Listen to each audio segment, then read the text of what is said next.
আমি হয়তো ধরে পুলিশকে দিব, পুলিশ হয়তো কোর্টে চালান করবে, দেখা যাবে সে 6 মাস জেলে ছিল, 6 মাস পরে কিন্তু সে বেরোয় যাবে। ও তো ফাঁসি পাওয়ার মতো অপরাধ করে নাই, করছে কি? ড্রাগস একটা ক্যান্সারের মতো হয়ে গেছে আমাদের দেশে বর্তমানে। মানে এইটা এমন একটা অবস্থায় চলে গেছে যে মাকড়সার জালের মতো। এর আসলে মানে এইখানে ধরলে ওখানে ভেঙে দিলে ওখানে ধরে, ওখানে ভেঙে দিলে ওখানে ধরে, এইভাবে ঘুরতে থাকে।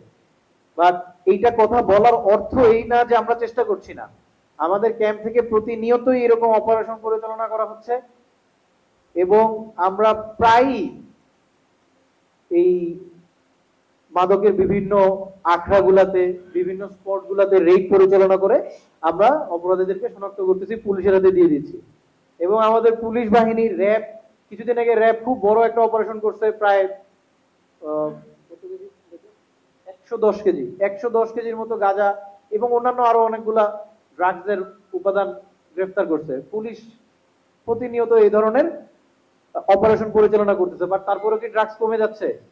কমে যাচ্ছে না। এই জিনিসটা মানে যেটা বললাম যে এরা মাকড়সার জালের মতো ছড়ায় পড়ছে। এখন এইখানে আমাদের করণীয় কি?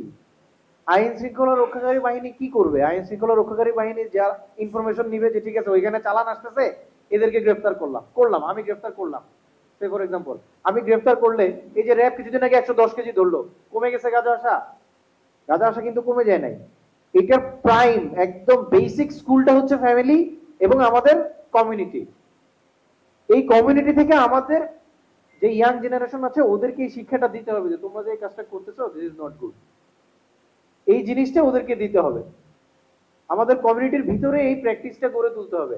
এখন আমি যেটা বললাম, ওই যে আমি হয়তো ধরে পুলিশকে দিব, পুলিশ হয়তো কোর্টে চালান করবে, দেখা যাবে সে 6 মাস জেলে ছিল, 6 মাস পরে কিন্তু সে বেরোয় যাবে। ও তো ফাঁসি পাওয়ার মতো অপরাধ করে নাই, করছে কি? যে গাঁজা বিক্রি করলে ফাঁসি হবে, এরকম তো না। আপনারাই বুঝেন, মানে ও ওর এক্সপার্টিজই একটা জায়গায় যে ও গাঁজা বিক্রি করতে পারে, ওর তো পেট চালাইতে হবে। আমি ওকে ধরবো, ও 6 মাস জেলে থাকবে, 6 মাস পরে বেরোয় আবার এই কাজ করবে, যতক্ষণ পর্যন্ত না ওকে শুধরানো হয়। কারণ ও যে কমিউনিটিতে বিলং করে, সেই কমিউনিটি যদি ওকে না শুধরায়, ও তো শুধরাবে না। এবং আমরা আমাদের কমিউনিটি গুলাকে, যারা ইয়াং জেনারেশন আছে তাদেরকে, আপনাদের জন্য আরো সহজ, আপনারা ধর্মীয় উপাসনালয়ের লোকজন, আপনাদের কাছে লোকজন পূজা দিতে আসে, তখন আপনাদের যারা পুরোহিতরা যারা আছেন তাদের মাধ্যমে এই মেসেজটা পাস করা আরো সহজ।